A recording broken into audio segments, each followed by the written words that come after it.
આ શરૂઆતના જે 4 કડીઓ છે તે સિવાય મારું કાંઈ નથી, ફક્ત ગુજરાતી અનુવાદ મારો છે. 4 કડીઓ મેં જોડી છે તે હું ચોક્કસ તમારી સાથે શેર કરવા માગું છું.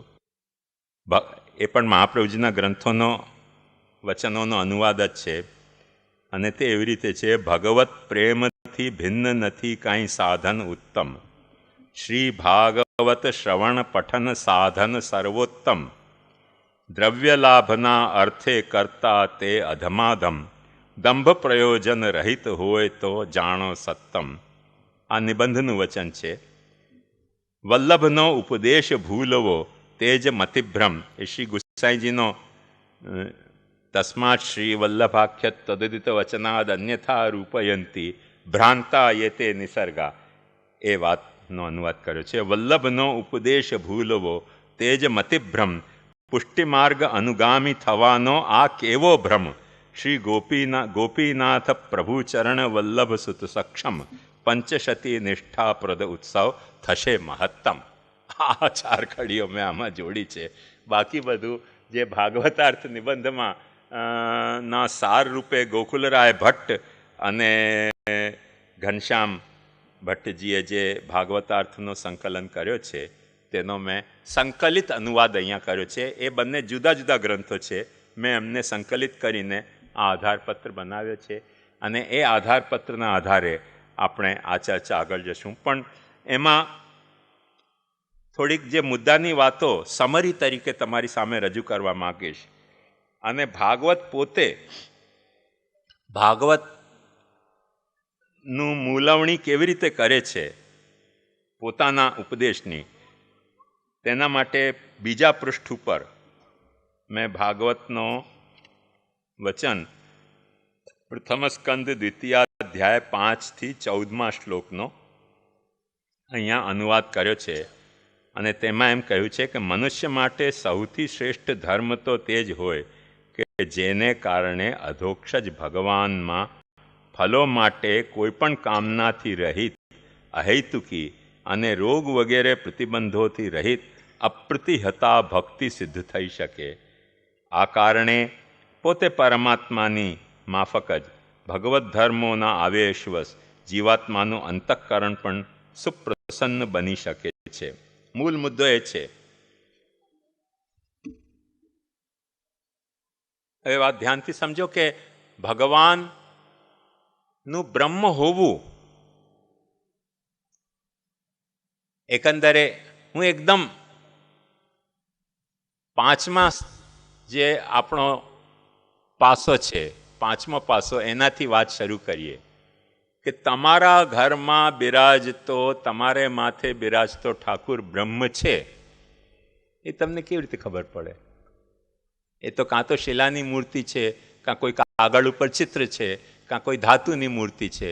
એ બ્રહ્મ છે કેવી રીતે ખબર પડે? ઘણા બધા લોકો જ્ઞાન માર્ગીઓ આપણી ઠેકડી ઉડાવતા હોય છે કે આ તો ઢીંગલા ઢીંગલી છે.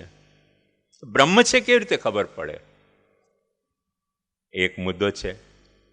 એટલે એ મુદ્દાને આપણે કેવી રીતે સમજી શકીએ એ મુદ્દો સમજવો જરૂરી છે.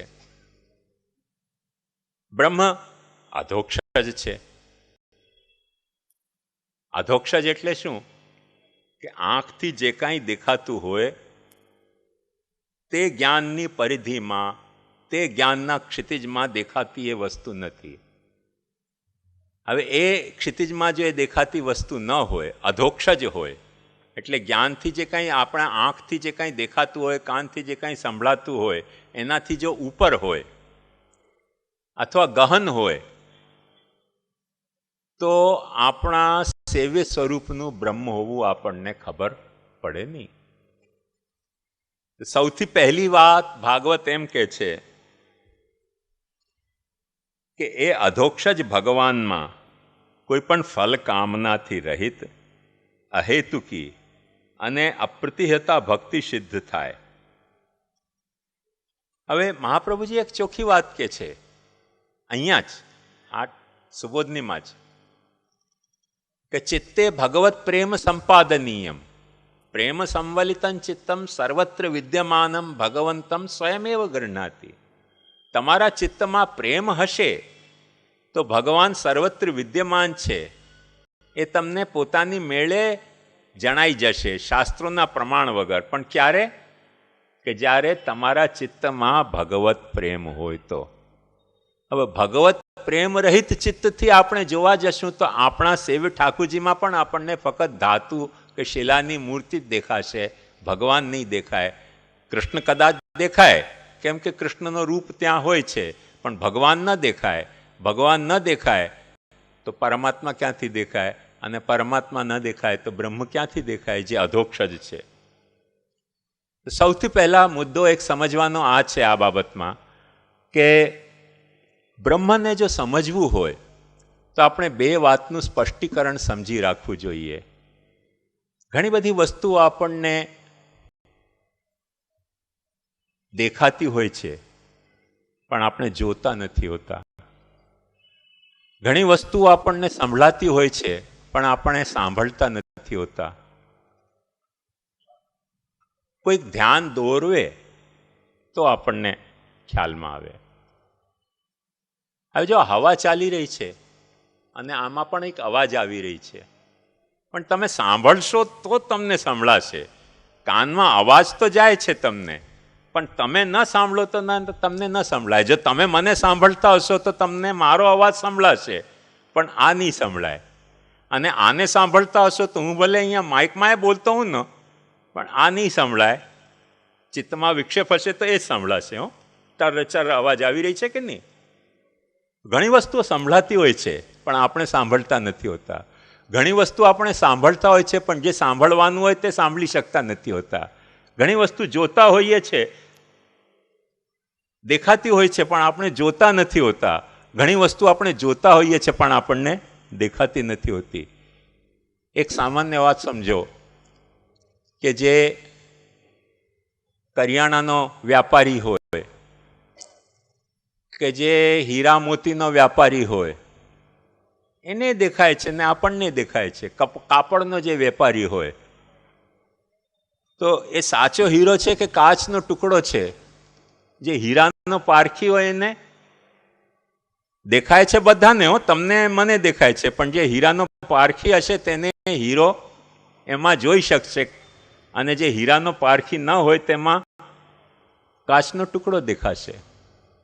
આવ્યું ખ્યાલમાં? એટલે આપણે જોવાનું અને જે દેખાય છે તેમાં ભેદ સમજતા પહેલા આવવું જોઈએ કે ઘણી બધી વસ્તુ દેખાતી હોય છે આપણે, પણ આપણે જોતા નથી હોતા. કોઈ પણ ગીત, એક સામાન્ય ગીતનો તમે ઉદાહરણ લેશો તો તમને ખબર પડશે કે ગીત તમને સંભળાય છે કે નથી સંભળાતો? સંભળાય છે. પણ તમે સાંભળશો ગીત તો ગીતના સુરો, ગીતના શબ્દો તમારા ચિત્તમાં અંકિત થશે. અને જો સાંભળતા નહીં હો તો ગીત સંભળાશે તમને, પણ તમે જો સાંભળતા નહીં હો તો ગીતના સુરો શું છે, ગીતના શબ્દો શું છે એ તમારા કાનમાં રજીસ્ટર નહીં થાય. એટલે સંભળાવવું એક જુદી વસ્તુ છે. બ્લો આ રહ્યા.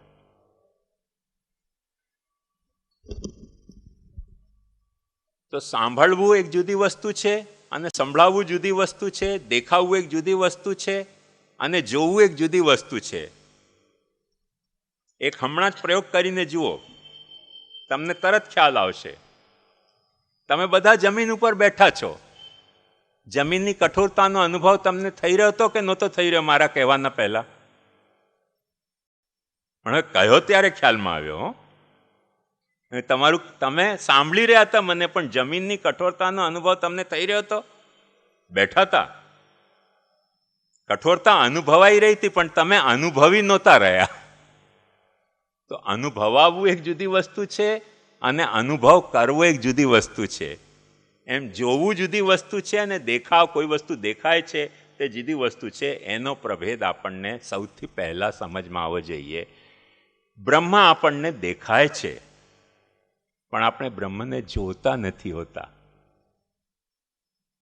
આપણે જોતા નથી હોતા. બ્રહ્મને જોવાની જે પરખ છે, જેમ હીરાના પારખીને હીરાની પરખ હોય, કાપડના પારખીને કાપડની પરખ હોય, કરિયાણાના વ્યાપારીને ઘઉં કે ચાવલ ચોખાને જોઈને કહી શકે કે કઈ ક્વોલિટીનો આ ઘઉં કે કઈ ક્વોલિટીનો આ ચોખ્ખા છે, એને પરખ છે તેથી એ પારખી શકે છે. જેને પરખ નથી તે પારખી નથી શકતો. સંગીતનો જે પારખી હોય તેને સૂરની પરખ હશે, એને ફક્ત ગીત નહીં સંભળાય, એને સૂરો પણ સંભળાશે. અને જેને સૂરો નથી સંભળાતા, એને નથી સંભળાતા એવું આપણે ન કહી શકીએ. એને સૂરો સંભળાઈ રહ્યા છે, સૂરો સંભળાઈ રહ્યા છે, પણ સૂરોને એ પરખી શકતો નથી. કોઈ પણ જેમ હમણાં આપણે કીર્તનથી સામૈયા કર્યો, એમાં કેટલા બધા સૂરો હતા, પણ જે સૂરોને પરખતા હશે તેમને સૂરને પારખી શકશે. બાકી સંભળાશે બધાને. ઘણી વસ્તુઓ બધાને સંભળાતી હોય છે, દેખાતી હોય છે, સ્પર્શાતી હોય છે, પણ આપણે જોતા નથી હોતા, સાંભળતા નથી હોતા, સ્પર્શ કરતા નથી હોતા. તો એની પરખ આપણી ભીતર આવી જોઈએ. ભાગવત એક એવો શાસ્ત્ર છે કે આપણને દરેક ઠેકાણે બ્રહ્મને પરખવાની સિફત આપણને શીખવાડે છે. ભાગવત એક એવો શાસ્ત્ર છે કે જે આપણી ભીતર બિરાજેલ પરમાત્માને પરખવાની આપણને સિફત આપે છે. એક દૃષ્ટિ આપે છે આપણને કે આ દૃષ્ટિથી તમે જુઓ તો તમને તમે પરમાત્માને જોઈ શકશો. બાકી પરમાત્મા તમને દેખાઈ રહ્યો છે, દેખાઈ રહ્યો છે, દેખાઈ રહ્યો છે જ, પણ તમે એને જોઈ નથી શકતા, કેમ કે તમને પરખ નથી. આવ્યું ને ખ્યાલમાં? હું એક મારી વિટંબણાની વાત કહું, જો કે હાસ્યાસ્પદ વાત છે, પણ યાદ આવી ગઈ મને. અમે 5-10 જણા કઝિન બધા બેઠા હતા. ઓચિંતા એક ભાઈ આવ્યા. આમ 5-10 જણા બેઠા હતા, મને જ બોલાવ્યો. ભાઈ સાહેબ જરા અહીંયા આવીએ તો. શું છે ભાઈ? એણે મને કહ્યું કે મારી દીકરી મરી ગઈ ને મારી પાસે એને બાળવા માટે પૈસો નથી. મને પણ દિલમાં બહુ દયા આવી ગઈ. મેં કહ્યું લ્યો 100 રૂપિયા. એણે કહ્યું ના, આટલાથી નહીં થાય અગ્નિ સંસ્કાર. બીજા 200 આપ્યા. પછી તો એકચ્યુઅલી તો 300માં થતા નહોતા અગ્નિ સંસ્કાર તે વખતે, પણ 300 લઈને એને સેટિસ્ફાઈ થઈ ગયો. પછી મને કહ્યું કે હું 2 દિવસમાં તમને પાછા પરત કરી દઈશ. મારા બધા કઝિન બેઠા હતા. એમણે કહ્યું શું વાત હતી એવી પ્રાઇવેટ? મેં એકદમ વિલું મોડું બનાવીને કહ્યું કે એની બિચારીની દીકરી મરી ગઈ ને એને પૈસા બાળવાના નહોતા, તે પૈસા માગતો હતો. કે તેની પાસે ડેથ સર્ટિફિકેટ તો તારે જોવો હતો. મેં કીધું એ તો ભૂલી ગયો. એણે કહ્યું અને મેં કાઢીને આપી દીધા. એ મારી ઠેકડી ઉડાવતા હતા. મને એમને ઠેકડી ઉડાવવાનો એટલો રંજ નથી હો, પણ મને એ વાતનો રંજ આજ સુધી છે. આ વાત છે મારી લગભગ હું 25 કે 26 વર્ષનો હતો ત્યારની. આજે 68 વર્ષનો થયો ત્યાર સુધી મને રંજ છે કે અમે 6 ભાઈ બંધુઓ બેઠા હતા, એમાં મને જ કેમ ઓળખી ગયો કે મૂરખ આ જ છે, બીજો કોઈ મૂરખ નથી. દેખાતો તો હું બધાને છું, પણ એને કેમ વર્તાઈ ગયો કે આ મૂરખ છે, એના મૂરખ બનાવો. એનામાં કઈ પરખવાની શક્તિ હતી. મને આજે મળે તો 1 રૂપિયા 1.25 રૂપિયા નારિયેલ ભેટ કરીને કે એ પરખ મને આપ કે મૂરખને કેવી રીતે ઓળખ. કેમ કે પ્રવચન આપતી વખતે એ બહુ જરૂરી હોય છે મારે પણ.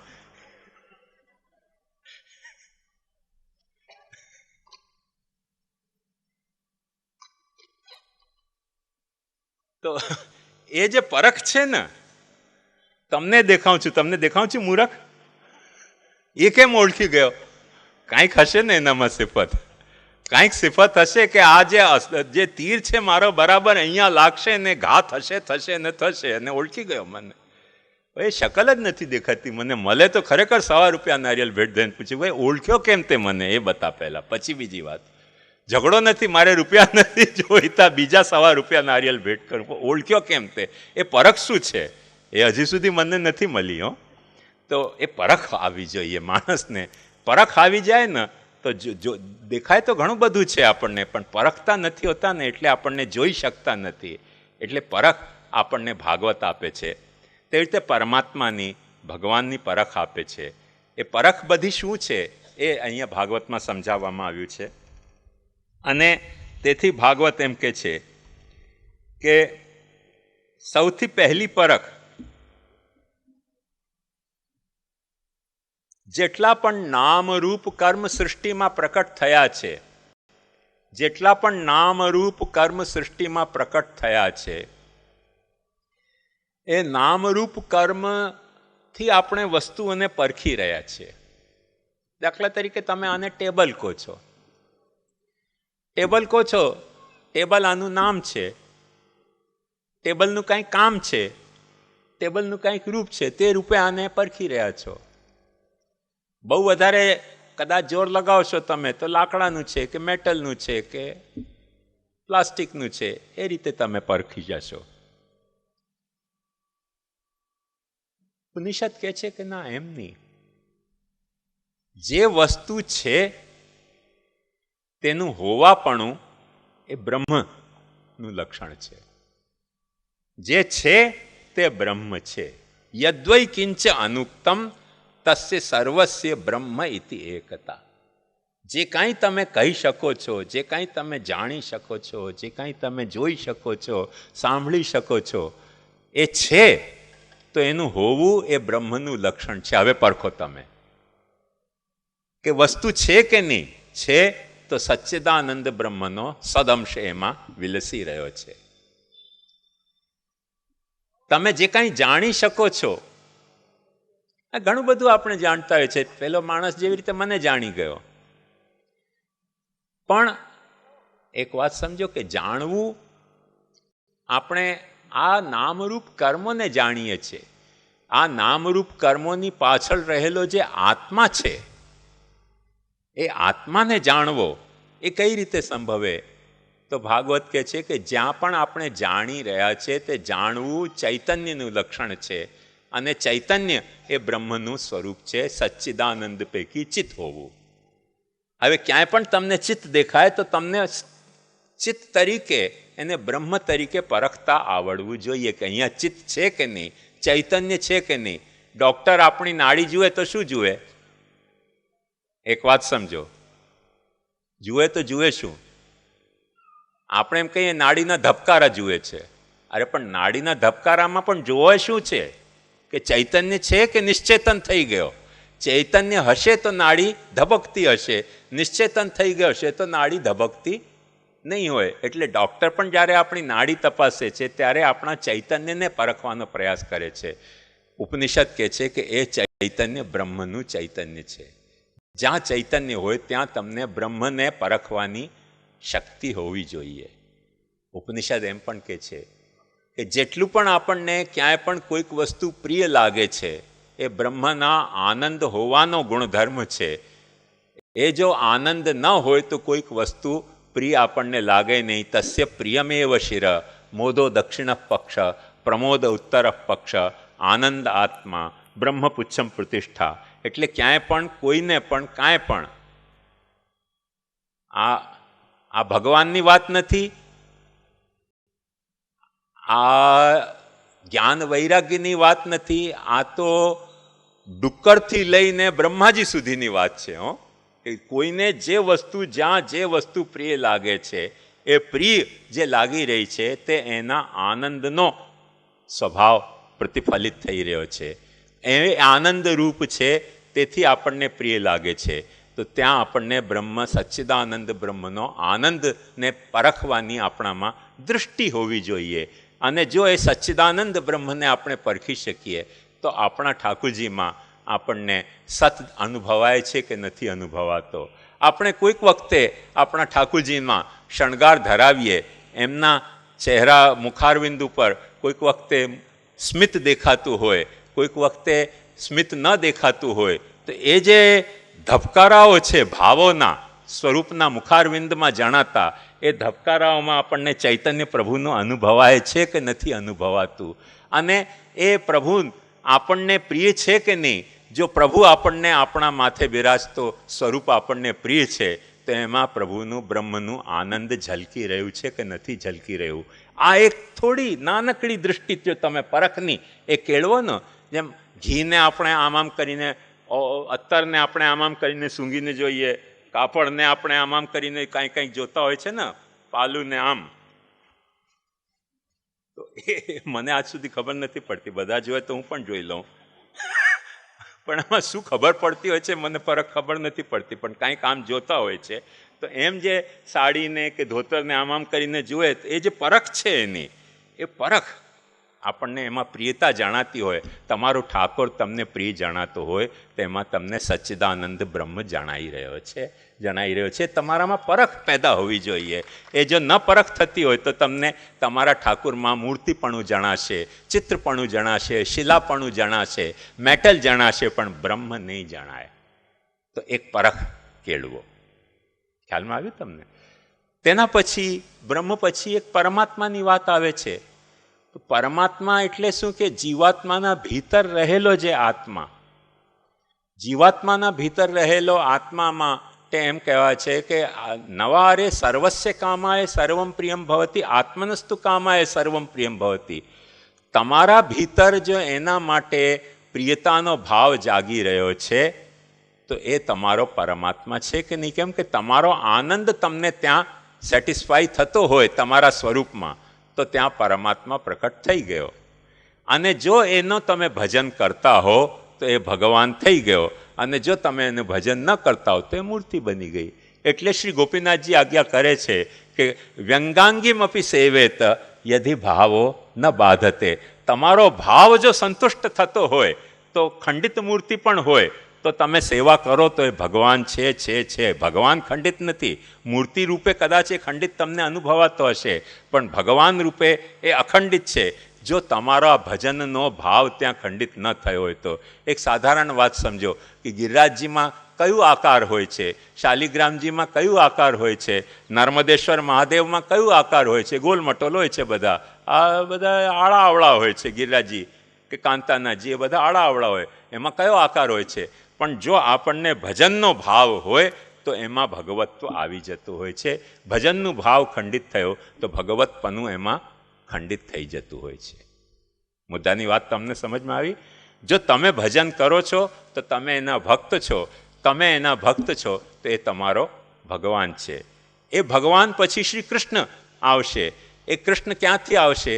કે જ્યારે કૃષ્ણની જે ભાગવતની લીલાઓ છે, દશવિધ લીલાઓ અને દશમસ્કંધની લીલાઓ, એ બંને લીલાઓથી એ સ્વરૂપને તમે કીર્તન ગાન કરશો, એ સ્વરૂપમાં એવા ગુણોનો ઉપસંહાર કરશો, ગુણોપસંહાર ન્યાયથી. તો બધા ગુણો પ્રભુમાં ઉપસંહૃત કરવા જોઈએ. એ ગુણોપસંહાર ન્યાયથી એ બધા ગુણો તમારા ભજનીય સ્વરૂપમાં તમે ઉપસંહૃત કરીને શ્રવણ એટલે કીર્તન અને સેવનની પ્રણાલીથી જ્યારે સેવામાં પરાયણ થશો ત્યારે એ તમારો કૃષ્ણ થઈ જાય છે. ફક્ત રૂપના આધારે કૃષ્ણ નથી થતો. એક વાત ધ્યાનથી સમજો કે હમણાં હું આ મુરલીના મુદ્રા લઈને ઊભો થઈ જાઉં તો હું કાંઈ મદન મોહનજી થઈ જાઉં, કે શ્રીનાથજીની માફક આમ ઊભો થઈ જાઉં તો હું કાંઈ ગોવર્ધનનાથજી કહેવાઉં? ન કહેવાઉં. મુદ્રાનો પ્રશ્ન નથી, ત્યાં પોઝનો પ્રશ્ન નથી. પોઝ તો કોઈ પણ આપી શકે, નાટકમાં પણ આપી શકે, કોઈ પણ આપી શકે. પ્રશ્ન પોઝનો નથી. પ્રશ્ન ત્યાં છે આપણે એ ગુણોનો ત્યાં ઉપસંહાર કરી રહ્યા છે કે નહીં, એ ગુણોનો ત્યાં આધાન કરી રહ્યા છે કે નહીં. એ ગુણોનો ત્યાં આધાન કરતા હોઈશું તો આપણે એને શ્રી કૃષ્ણ તરીકે, અને કૃષ્ણના ગુણોનું આધાન આપણા ભગવત સ્વરૂપમાં કેવી રીતે થાય? કે જ્યારે તમે બ્રહ્મ સંબંધ બોલીને તમારા ઠાકોરજીને એમ કહો કે હે કૃષ્ણ હું તારો દાસ છું. જ્યારે તમે કૃષ્ણાશ્રય બોલીને તમારા ઠાકોરજીને તમે એમ જણાવો કે તું જ મારી ગતિ છે, ત્વમેવ ગતિર્મમ. જ્યારે કીર્તનો ગાઈને તમે ઠાકોરજીને જગાડો, કીર્તનો ગાઈને તમે ઠાકોરજીને શણગારો, કીર્તનો ગાઈને તમે ઠાકોરજીને પહોળાડો, રાજભોગ ધરો, તો એ ગુણો તમારા સ્વરૂપમાં, સેવ્ય સ્વરૂપમાં તમે આધાન કરી રહ્યા છો. તેનાથી એમાં શ્રી કૃષ્ણત્વ પ્રકટ થાય છે, તમારો ભાવાત્મક કૃષ્ણત્વ પ્રકટ થાય છે. અને એ રીતે જ્યારે એની સેવામાં પરાયણ થાવ ત્યારે એ શ્રી કૃષ્ણ તમારો સેવ્ય બની જાય છે, જ્યારે તમે એના સેવક થાવ છો. એ આખી એક ભાગવતી પ્રક્રિયા છે. જે ભાગવતી પ્રક્રિયા કૃષ્ણને આ પાંચે જે પરમ તત્વના જે પાંચે પાસાઓ છે, એ પાંચે પાસાઓમાં એની પરખ કેળવવાની પ્રક્રિયા બતાવવામાં આવી છે. અને તેના માટે અહીંયા એમ કે છે કે કોઈ પણ ધર્માનુષ્ઠાન, એક વાત સમજો ધ્યાનથી, કે જ્યાં ભગવાન પ્રસન્ન થતા હોય. આજે આપણે ભગવાનના પ્રસન્ન થવાના મતલબ એ અર્થ રૂપે લઈએ છીએ કે ભગવાનનું પ્રસન્ન હોવું એટલે આપણો ધંધો ચાલવો, ભગવાનનું પ્રસન્ન હોવું એટલે છોકરી મળી જવી, ભગવાનનું પ્રસન્ન એટલે નોકરી મળી જવી. અરે એ પ્રસન્ન તો ભગવાન ન પ્રસન્ન થાય તોય થઈ શકે છે. બધી વાતો પ્રસન્નતાની. પ્રસન્નતા એની પ્રસન્નતા નથી. ભગવાનની પ્રસન્નતાનો મતલબ કે ભગવાન તમારી સાથે કોરસ્પોન્ડ કરી રહ્યા છે કે નહીં? તમારા ભજનના વ્યવહારને, તમારી ભક્તિને પ્રભુ પુષ્ટિ આપી રહ્યા છે કે નહીં? પ્રભુની પુષ્ટિને તમે ભક્તિ આપી રહ્યા છો કે નહીં? પ્રભુ તમને પુષ્ટ કરે છે. એક વાત ધ્યાનથી સમજો, આપણે ઠાકુરજીને પુષ્ટ કરીએ છીએ એવો શબ્દ આપણે વાપરીએ કે ભાઈ અમારા ઠાકુરજી પુષ્ટ છે કે પુષ્ટ નથી. પણ એક વાત સમજો કે જ્યારે આપણે ઠાકુરજીને પુષ્ટ કરીએ છીએ ત્યારે ઠાકુરજી આપણને પુષ્ટ કરે છે. બ્રહ્મ સંબંધ જે લઈ રહ્યા છે ને આપણે સેવા માટે, તો આપણે પુષ્ટ થયા કહેવાય ઠાકુરજીની દૃષ્ટિથી. બ્રહ્મ સંબંધ લઈને આપણે ઠાકુરજીને સેવામાં પધરાવીએ તો આપણે ઠાકુરજીને પુષ્ટ કર્યા કહેવાય. તો યદિ ભાવો ન બાધતે, પછી વ્યંગાંગી, એ વ્યંગાંગી હોય ને તો આપણો ભાવ બાધિત નથી થતો. એવી રીતે આપણે પણ વ્યંગાંગી હશું ને તો એ ઠાકુરજીનો ભાવ બાધિત નહીં થાય. જેસો હું તેસો કહાઉં તેરો, એ ન્યાયથી પ્રભુ પણ આપણને આપણા ગણશે. પછી આપણો ભલે નિશાન ચૂકી ગયા આપણે, એ આપણો દાદાજીનો ડગલો આપણને પૂરો ન પડ્યો તો વાંધો નહીં, ચિંતાની વાત નથી. પણ આપણું નિશાન આપણે ચૂકી ગયા, પણ નિશાન ચૂકી ગયા તો ઠાકુરજી એમ કહેશે કે વાંધો નહીં, તું મારો છે, તું મારો છે. અન્યા પ્રથમ નિશિશયાન મતિશ્રમેણ લોકમ વિકુંઠમ ઉપનેશ્યતિ ગોકુલમ સ્મ. દિવસમાં કામમાં લાગેલા રહેતા હતા સંસારના, અને રાતના થાકીને ઊંઘી જતા હતા. પણ એવા ગોકુલને ઠાકુરજીએ પોતાનો ગણ્યો, પોતાનો માન્યો. એથી વધારે આપણે શું કરશું? એવું જ આપણે કરશું. પણ ઠાકુરજીએ જ્યારે ગોકુલને પોતાનો માન્યો, તેમ આપણા ઘરમાં બિરાજતા ઠાકુરજીને આપણો પોતાનો ગણશું તો ઠાકુરજી પણ આપણને પોતાનો ગણશે. અને જ્યારે ઠાકુરજી આપણને પોતાનો ગણશે તે વખતે ઠાકુરજીએ પણ આપણને પુષ્ટ કર્યા છે. અને ઠાકુરજી આપણી સેવા કરી રહ્યા છે. આપણે જ ફક્ત ઠાકુરજીના સેવક છે એવું નથી, ઠાકુરજી પણ આપણી સેવા કરી રહ્યા છે. તમને લાગશે સેવા આવું કેમ કહ્યું? ઠાકુરજી આપણી સેવા કરે છે. સેવાનો એક સાચો અર્થ સમજો. સેવાનો અર્થ નોકરી નથી, સેવાનો અર્થ ચાકરી નથી, સેવાનો અર્થ સેવન છે. જેમ આપણે હિલ સ્ટેશન ઉપર જઈએ, શુદ્ધ વાયુનું સેવન કરીએ, બીમારી મટાડવા માટે જેમ ઔષધિનું સેવન કરીએ, જ્ઞાન પ્રાપ્ત કરવા માટે જે રીતે વિદ્યાનું સેવન કરીએ, ગ્રંથોનું સેવન કરીએ, એમ આપણા ભીતર રહેલો જે આત્મરતિનો ભાવ છે, જે સચ્ચિદાનંદનો ભાવ છે, જે ભગવત ભજનનો ભાવ છે, એ ભગવત ભજનના ભાવને જ્યારે આપણે ઠાકુરજી સાથે માણી રહ્યા હોઈશું તો આપણે ઠાકુરજીને સેવી રહ્યા છું, અને ઠાકુરજી આપણને સેવી રહ્યો છે. આપણને સેવી રહ્યો છે. ગજન ધાવનને નવનીત પ્રિયાજી સેવતા હતા, પદ્મનાભદાસજીને મથુરાધીશ સેવતા હતા, ગોકુલચંદ્રમાજી નારાયણદાસ બ્રહ્મચારીને કેટલા હદ સુધી સેવતા હતા એનું પ્રમાણ આપણે વાર્તામાં જોઈ શકીએ છીએ કે ગરમ ખીર ધરી તો ગરમ ખીર આરોગી રહ્યા હતા, ભલે શ્રીહસ્ત દાજતા હોય તો દાજતા હોય. કેમ કે જેવો છે તેવો છે તો મારો ને, તો મારે સેવન કરવું જોઈએ. વાર્તામાં ત્યાં સુધી આવે છે કે એક દિવસે પેંડો બિછાવવાનું ભૂલી ગયા શ્રીનાથજીમાં, તો શ્રીનાથજી ઠાળા જ રહ્યા, અને પછી કોઈકને સાનુભાવ જણાવ્યું કે આજે હું પેંડો નથી બિછાતો, હું શૈયા મંદિરમાં કહ્યું. તો હવે શ્રીનાથજીના નિજ મંદિરથી શૈયા મંદિરમાં જવાનો ડિસ્ટન્સ કેટલો, અને જે ઠાકુરજી વૃંદાવનમાં કંકળ પથ્થર કાંટા ઉપર ગાય ચરાવે તેમાં એમને સંકોચ ન થતો હોય, પગમાં ચૂભાતું ન હોય, તો એ નિજ મંદિરથી શૈયા મંદિરમાં જવામાં તકલીફ ક્યાંથી આવી ગઈ?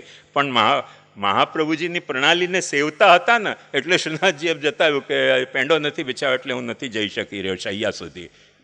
એટલું સેવે છે ઠાકુરજી આપણને કે આપણે પેંડો બિછાવીએ તો ઠાકુરજી પોતાના પગલાં માંડે, આપણે પેંડો ન બિછાવીએ તો ઠાકુરજી પગલાં ના માંડે.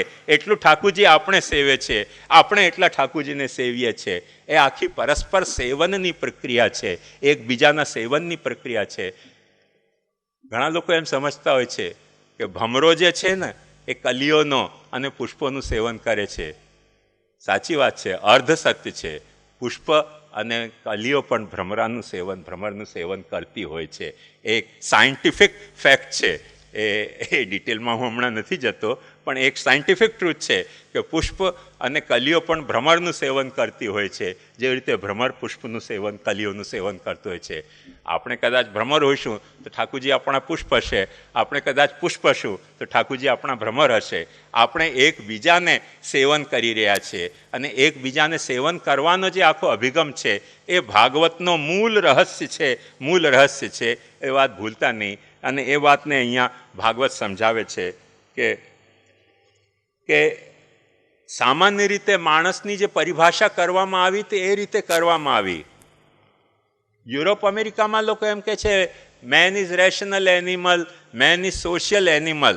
આપણે ત્યાં એ પરિભાષા નથી માણસની કે main is rational animal, main is social animal. કેમ? એનું કારણ સમજો કે આપણે એવા રેશનલ છીએ કે ગધેડાએ કોઈ દિવસે પોલ્યુશન નથી કર્યું, નદીઓને પ્રદૂષિત નથી કરી, જંગલોને પ્રદૂષિત નથી કર્યા. આપણે જંગલોને, નદીઓને, પહાડોને, પેડોને બધાને પ્રદૂષિત કર્યા છે. આપણે જમીનોને પ્રદૂષિત, ગધેડાએ કોઈ દિવસે પ્રદૂષણ ફેલાવ્યું? આપણે પ્રદૂષણ ફેલાવ્યું છે. તો આપણે કેટલા રેશનલ છે આપણે સમજી શકીએ. સોશિયલ આપણે કેટલા છીએ તે આપણે સમજી શકીએ કે સોસાયટી ફોર્મ કરીએ અને સોસાયટી ફોર્મ કરીને અને આપણે જો સોસાયટીના નિયમ ન તોડીએ તો માણસ જ ન કહેવાય.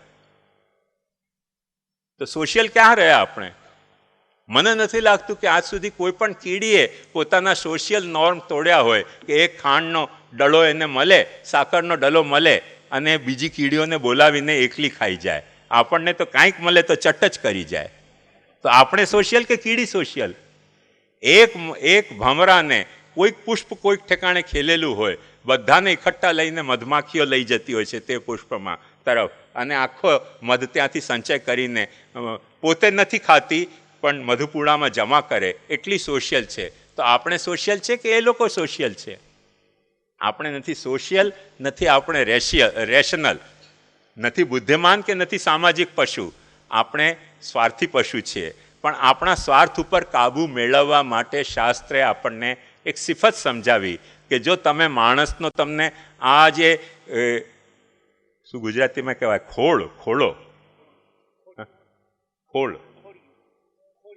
ખોડિયું, જે ખોડિયું મળ્યું છે, એ જે ખોડિયું મળ્યું છે એને જો તમે માણસાઈથી સજાવશો ને તો એના માટે 4 વસ્તુ આવશ્યક છે: ધર્મ, અર્થ, કામ અને મોક્ષ.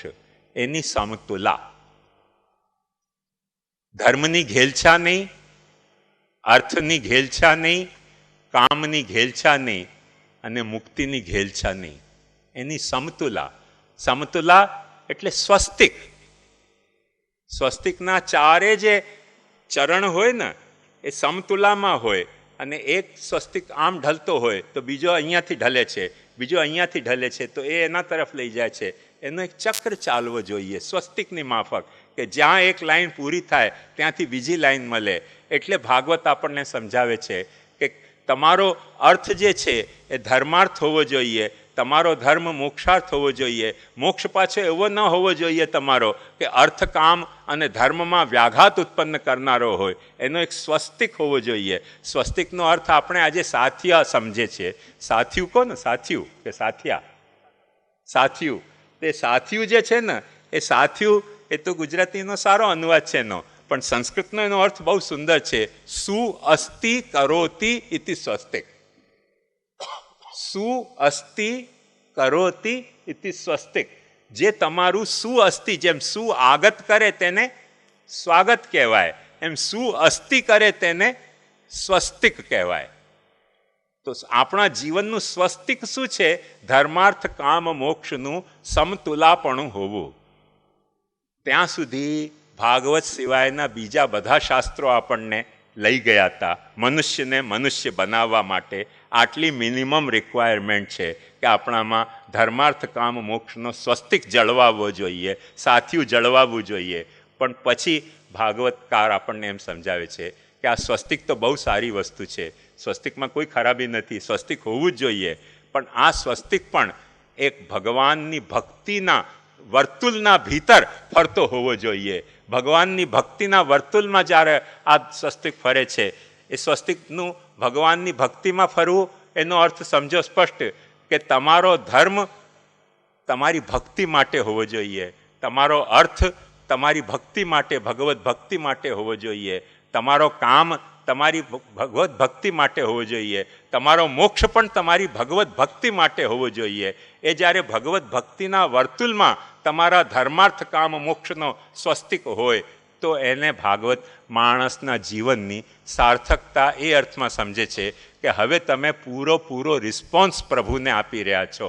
પૂરેપૂરો રિસ્પોન્સ એટલે બ્રહ્મ, પરમાત્મા, ભગવાન શ્રી કૃષ્ણ અને તમારા ઘરના ઠાકુર એના જે 5 પાસાઓ છે, આ 4 પાસાઓ અને બીજો એક 5મો પાસો ભક્તિનો જ્યારે તમે એમાં ઉમેરી દો છો ત્યારે 5 પાસાઓને તમે સરખો રિસ્પોન્સ આપી રહ્યા છો. એ સરખો રિસ્પોન્સ આપી રહ્યા છો તો તમે સરખી રીતે ભગવાનને, નહીં તો શું છે કે એક માણસ આ ગાય, બીજો આ ગાય, તો એમાં ગાયન કેવી રીતે થાય? આપણને અટપટું લાગે કે આ કઈ જાતનું ગાયન થઈ રહ્યો છે. તો બંનેના સુર મળવા જોઈએ. મિલે જો હા મિલે સુર મેરા તુમ્હારા. તો એમ કોઈક વખતે તમારા ઠાકોરજીને તમે એવી રીતે વિનવો કે મિલે જો સુર મેરા તુમ્હારા. તમે જે 5 પાસાઓથી સેવા લઈ રહ્યા છો, અમે અમારા 5 પાસાઓથી તમને સેવા તૈયાર છે. તો પછી ઠાકોરજી કહેશે કે અચ્છા, તો પછી આપણે એક જ રાગમાં એક જ સુર ગીત ગાશું, અને તે ગીત હશે મારી લીલાનો, અને તે ગીત હશે તારી ભક્તિનો. ચાલ આજથી આપણે ગાયન શરૂ કરીએ. એ આખો ભાગવતની ભૂમિકા છે. અને એ ભાગવતની ભૂમિકામાં શ્રવણ મનનનું બધું વાત આવ્યું. એમાં અધિકાર અને સાધનની વાત આવી. તો અધિકાર જે 3 હતા, ઉત્તમ, મધ્યમ અને કનિષ્ઠ. હું જઘન્ય નથી કહેતો, જઘન્ય શબ્દ બહુ વખોડાઈ ગયો છે, જઘન્ય નથી કહેતો. ઉત્તમ, મધ્યમ અને કનિષ્ઠ અધિકારની વાત કરી રહ્યો છું. જઘન્ય નહીં સમજતા. જઘન્ય પાછો અતિ જઘન્ય થઈ જાય છે, અને અતિ જઘન્ય પણ થઈ શકે છે. એટલે હું જઘન્યની વાત નથી કરતો, હું કનિષ્ઠની વાત કરી રહ્યો છું. એટલે કનિષ્ઠ અધિકારમાં, એટલે એકદમ આરંભિક તબક્કાના અધિકારની વાતમાં કેટલી વાત આવી કે ભાગવતના શ્રવણ કરનારના ભીતર જિજ્ઞાસુતા હોવી જોઈએ, અમાત્સર્ય હોવું જોઈએ, અને શ્રવણાદર હોવું જોઈએ. એટલે ભગવાનના આ જે બધા પાસાઓ છે એને જાણવાની તાલાવેલી હોવી જોઈએ. જેનાથી આપણને આ જ્ઞાન મળતું હોય તેના પ્રત્યે માત્સર્ય ન હોવું જોઈએ, અને શ્રવણની ક્રિયામાં આપણને આદર હોવું જોઈએ. એટલો કનિષ્ઠ અધિકાર. તેના પછી આવે છે મધ્યમ અધિકાર. એમાં ભગવદીયતા હોવી જોઈએ. અને ભગવદીયતા પછી શું કહ્યું? ભગવત કૃપા હોવી જોઈએ. અને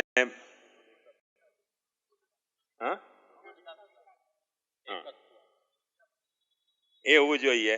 અને જે ઉત્તમ અધિકાર જે બતાવ્યો તેમાં એક વાત બતાવી કે જે ભાગવતના 10મ સ્કંધનો મૂળ વિષય છે કે પ્રપંચ વિસ્મૃતિપૂર્વક ભગવદાસક્તિ. એમ પ્રપંચ વિસ્મૃતિપૂર્વક આપણને શ્રવણાસક્તિ હોય તો એ આપણો ઉત્તમાધિકાર છે, કથાનો કહેવાનો અને કથાને સાંભળવાનો. એ 3 અધિકારો જે બતાવ્યા. તેના પછીથી આવે છે સાધનની વાત. સાધનની વાતમાં તત્વધ્યાન, હૃત્પ્રસન્નતા અને મનન એ 3 અંગો બતાવ્યા. અને એ 3 અંગોમાં તત્વધ્યાન, આનો વિસ્તાર મુંબઈમાં પુષ્કળ થઈ ગયો છે. તમને CD મળી જશે, કદાચ DVD પણ મળી જશે, એમાં એ જોઈ સાંભળી શકશો. એટલે આના વિસ્તારમાં જવાની જરૂરત નથી. પણ સંક્ષેપમાં એટલું હું તમને બતાવી દઉં કે તત્વ, જે મેં તમને તત્વના 5 પાસાઓ બતાવ્યા, એ 5 પાસાઓમાં આપણને તત્વને પરખતા આવડવું જોઈએ. દેખાઈ તો રહ્યું છે તત્વ, પણ એની પરખ આપણી ભીતર આવવી જોઈએ. એ પરખ આવે તો આપણે તત્વને પરખી શકીએ. નહીં તો તત્વ દેખાશે પણ આપણે તત્વને જોઈ નહીં શકશું. એટલે તત્વ ધ્યાન, અને પછી એ તત્વ ધ્યાન કરતા આપણને હૃદયની પ્રસન્નતા હોવી જોઈએ. હૃદયની પ્રસન્નતા એટલે જે ખરેખર તત્વ મને જાણવાની ઈચ્છા હોય, જે વસ્તુનું ધ્યાન કરતા મારા હૃદયમાં પ્રસન્નતા અનુભવાતી હોય, તો એ તત્વનું ધ્યાન મારા માટે ભક્તિને માટે માફક નીવડશે. અને જે તત્વનું ધ્યાન કરતા મને ત્રાસ થતો હોય, બગાસા આવતા હોય, ઊંઘ આવતી હોય, જોખા આવતા હોય, તો એ મારા હૃદય જ પ્રસન્ન નથી. તો એ તત્વનું ધ્યાન પણ હું કરું ને તો શું ફાયદો થાય? તો એટલા માટે હૃદ પ્રસન્નતા એ બીજો અધિકાર, સાધન છે. અને ત્રીજો મનન જે બતાવ્યું, ત્રીજું સાધન જે મનન બતાવ્યું, તેના 2 અંગ બતાવ્યા, ઉત્પત્તિ અને ઉપપત્તિ.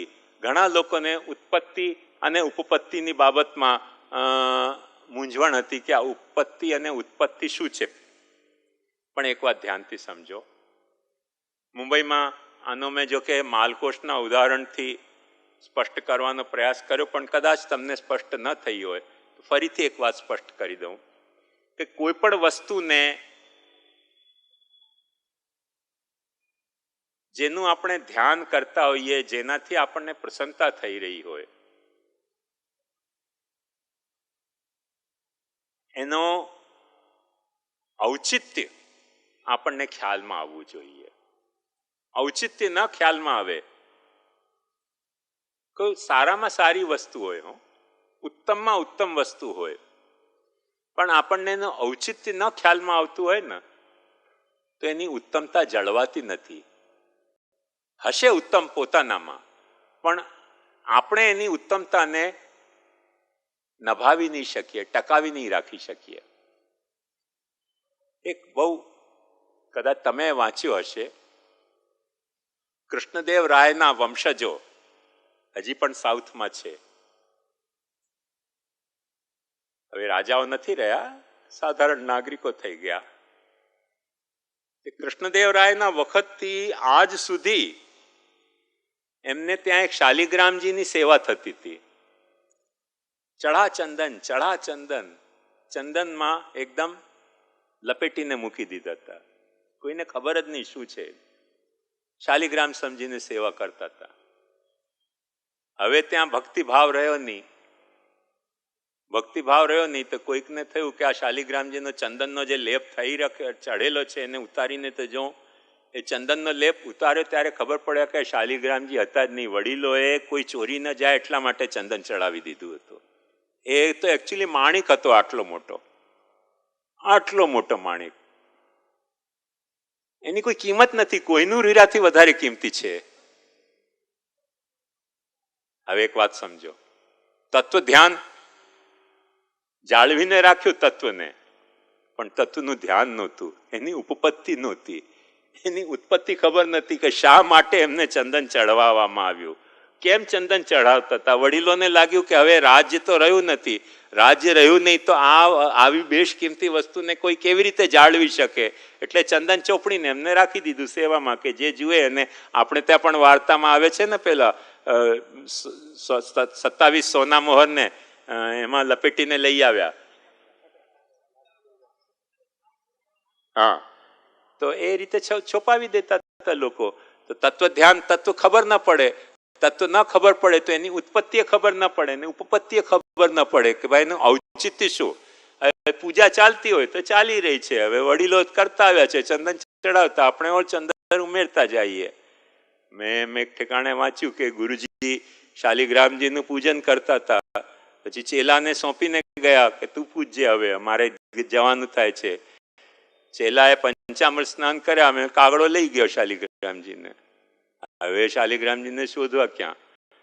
એ પેલા જામુનના પેડ નીચે જતો હતો, ત્યાંથી એક જામુન પાકેલો ટપક્યો, એને લાગ્યો આ પણ એવા જ ગોલ ગોલ છે, પધરાવ શાલિગ્રામજીના ઠેકાણે. જેવા શાલિગ્રામજી ગોલ ગોલ હતા અને શ્યામ હતા, પધરાવી દીધા. પછી એમની પૂજા શરૂ કરી, પંચામૃત કર્યો. થોડાક દિવસમાં પેલું જામુન સડી ગયો. ગુરુજી આવ્યા ને દબાવ્યું એટલે પીચકી ગયા. અને કહ્યું અરે આ શાલિગ્રામજી પીચકી કેમ ગયા? તો અમારા હિન્દીમાં એમ કહેવાય છે કે પુની પુની ચંદન પુની પુની પાણી, ઠાકુર સળગાય હમકા જાની. રોજ ચંદન ચઢાવો, રોજ પાણી રેડો, એમાં ઠાકુર સડી જાય. પણ ઠાકુર નહોતા સડ્યા ભાઈ સાહેબ, જામુન સડી ગયો હતો. પુની પુની ચંદન પુની પુની પાણી, ઠાકુર સળગાય હમકા જાની. તો એમ સડી જાય. આ તો સારું થયું કે એને ફગાવી ન દીધા નાસ્તિકતાના કારણે. અને ચંદન કાઢીને જોયા ત્યારે ખબર પડી કે માણિક છે આટલો મોટો. નહીં તો ફગાવીએ દે માણસ, શું ખબર પડે. એટલે દરેક વખતે જે વસ્તુ આપણે કરતા હોઈએ ને, તેની આપણને ઉત્પત્તિ, શા માટે આની પૂજા આપણે કરી રહ્યા છે, ક્યારથી પૂજા કરી રહ્યા છે, કેમ પૂજા કરી રહ્યા છે, એને ઉત્પત્તિ અને ઉપપત્તિનો કોણે આ પૂજા પ્રકટ કરી અને આપણે શા માટે કરવી જરૂરી છે, એ ઉત્પત્તિ અને ઉપપત્તિ બંનેનો આપણને જો ખ્યાલ હોય તો આપણે વસ્તુને સાચવી શકીએ.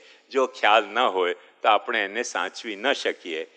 એ પુની પુની ચંદન પુની પુની પાની થઈ જાય, પછી બધા ગોળ શાલિગ્રામજી જ દેખાય, કાલા રંગના ગોલ. હવે એમાં તો કોઈ આ જામુને આવી જાય ને.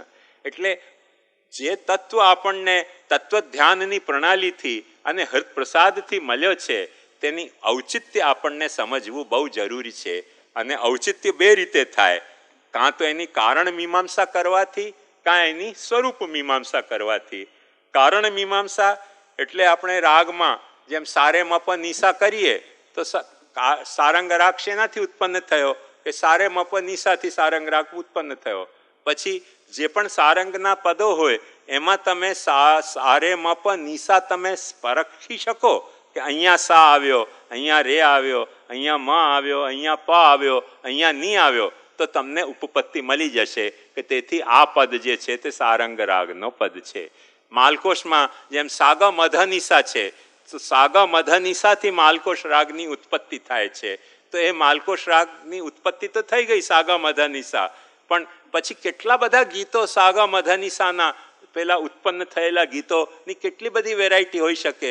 2500 જાતની બંદિશો માલકોશમાં હોઈ શકે. પણ જ્યારે તમે એને પરખી શકો કે આ ગીતમાં ક્યાં સા છે, ક્યાં ગ છે, ક્યાં મ છે, ક્યાં ધ છે, ક્યાં ની છે, તો તમને ઉપપત્તિ મળી જશે, ઔચિત્યનું સમજમાં આવી જશે કે તેથી આ ગીત સારંગ રાગનો છે. તેમ ઉત્પત્તિ અને ઉપપત્તિ બંને સમજવી સાધનની એક આવશ્યકતા છે, સાધનાની આવશ્યકતા છે. ઉત્પત્તિ અને ઉપપત્તિ આપણે સમજીએ. પ્રભુથી જે જગત ઉત્પન્ન થયો તેની લીલાની ઉત્પત્તિનો ક્રમ આપણે સમજીએ. અને આ ઉત્પન્ન થયેલી લીલામાં એક ગીતની માફક પ્રભુમાંથી ઉત્પન્ન થયો છે. આ એક સંગીતની માફક આ સૃષ્ટિ પ્રભુમાંથી ઉત્પન્ન થઈ છે. એમાં પ્રભુના સુરો સાગા મધની સાસ માફક આપણને પરખતા આવડે ને તો આ પ્રભુની લીલા જણાશે. નહીં તો પ્રભુની લીલા ન જણાય. પ્રભુની લીલા ન જણાય તો આપણને પછી ખબર ન પડે કે આ લીલા છે કે કંઈક શું ચાલી રહ્યું છે. એટલે એને આપણે ત્યાં ઉપપત્તિ કહેવામાં આવે છે.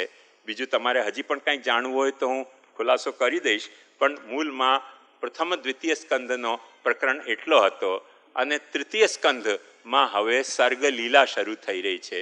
સર્ગ લીલા જે શરૂ થઈ રહી છે એમાં અમુક મુદ્દાની વાત ખાસ સમજવાની છે.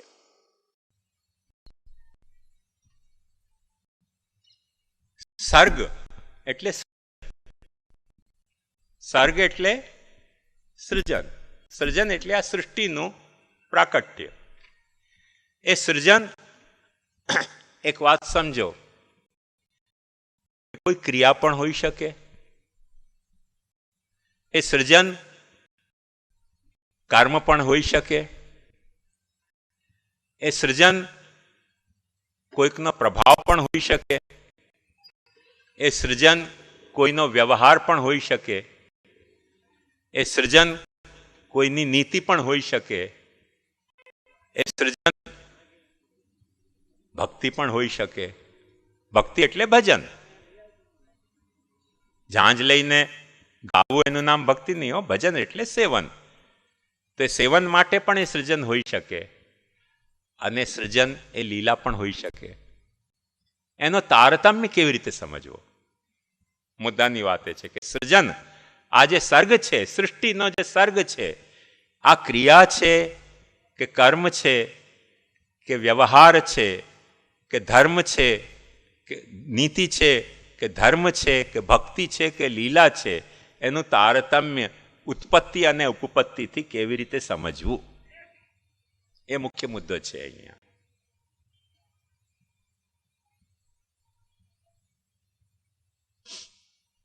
જેટલા પણ અનિશ્વરવાદી ધર્મો છે અથવા વિચાર દૃષ્ટિકોણ છે, એમની એક લાક્ષણિક મનોવૃત્તિ હોય કે સૃષ્ટિની ઉત્પત્તિની પ્રક્રિયાને એક ક્રિયા રૂપે જોતા હોય છે. અને તે ક્રિયા સ્વાભાવિક ક્રિયા. સ્વાભાવિક ક્રિયા એટલે જેમ પાણીનું વહેવું એક સ્વાભાવિક ક્રિયા છે, હવાનું ચાલવું એક સ્વાભાવિક ક્રિયા છે, અગ્નિનું બળવું એક સ્વાભાવિક ક્રિયા છે.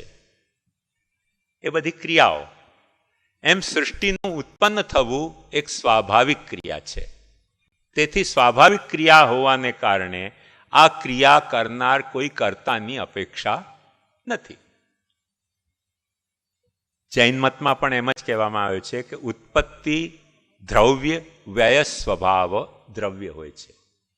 દ્રવ્ય એટલે જે પણ દ્રવ્ય મેટર હોય તેનો સ્વભાવ જ આ છે કે ઉત્પન્ન થાય છે, થોડીક વાર સ્થિર રહે છે અને પછી ખતમ થઈ જાય છે. આ ક્રિયાત્મક ઉત્પત્તિ, સ્થિતિ અને લય એ પ્રત્યેક વસ્તુનો સ્વાભાવિક ક્રિયા છે. પ્રત્યેક વસ્તુમાં સ્વાભાવિક રીતે ઉત્પન્ન થતી ક્રિયા છે. તેથી આ ક્રિયાના કરનાર કોઈ કર્તાની અપેક્ષા દ્રવ્યને નથી. દ્રવ્યને પોતાની મેળે છોડી દેશો તો પણ એ ઉત્પન્ન થતો રહેશે, સ્થિત રહેશે અને પાછો ખતમ થઈ જશે.